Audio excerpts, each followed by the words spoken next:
Good work tips. When I'm setting out the battens for the cladding, I like to make sure that they're perfectly all the way around in line and all divided. So I tend to go, say 100mm up from my first batten, 100mm down, and then I divide them spaces. So once I've laser leveled the first one all the way around, I'll use a batten as a pack in between. And what I want is them battens to hit in the corner so they're parallel all the way around. Otherwise, if they're slightly missing and you're doing it for 4 foot level and they start creeping out, what happens is you'll start missing them. You have to put more battens in, or you have to move the holes. So that's a good work tip there. Also, what I like to do is, when I'm cutting these timbers underneath the windowsill and above the door frame, this may be a big opening, so I might not notice as much, but it's good standard practice. Especially if you have, say, secret doors where they might just open and the cladding looks continuous, or you've got a smaller window. But whatever I cut I use for the bottom, I use for the top. So it'll be the same colour, the same thickness, the grain will be going in the same direction. So when you're standing back, it really looks like it's blending in, it doesn't stand out. So just a few little work tips, hope it helps. Good work tips doing cladding. A couple of things to take into consideration. Making sure this is a straight line all the way through. Now, I tend to level a piece of timber up as I go.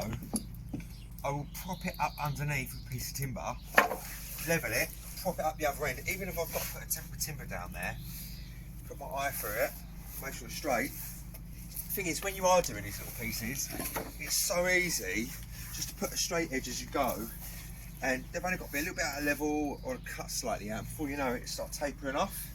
So if you do that straight edge, just sit them on top. That's one way to just check that lines all the way through. So it's a good work tip. Also, margins.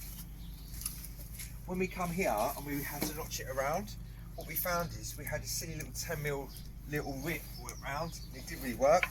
So what I wanted to do is make it a bit wider.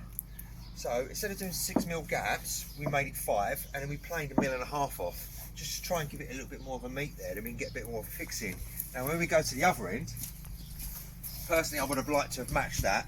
So whatever we had there was here, but we would have had to have bigger gaps than 6mm, not just 7mm, 8mm and a bit. So by doing that, it would have really drawn attention. So what we had to do is work the other way. Instead of having a silly little rip where it notched round, we actually planed some off of them to move it back.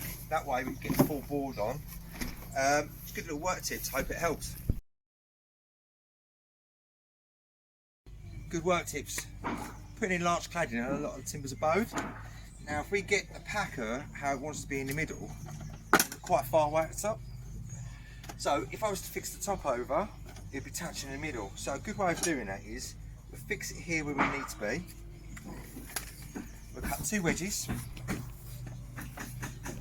and we'll place them next to each other like so. Get a couple of screws, a piece of timber on. Just hold it like that.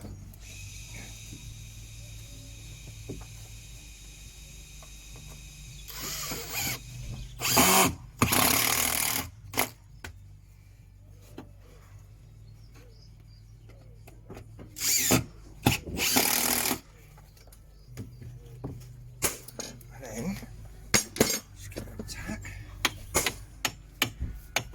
I like doing 2 because it holds them square.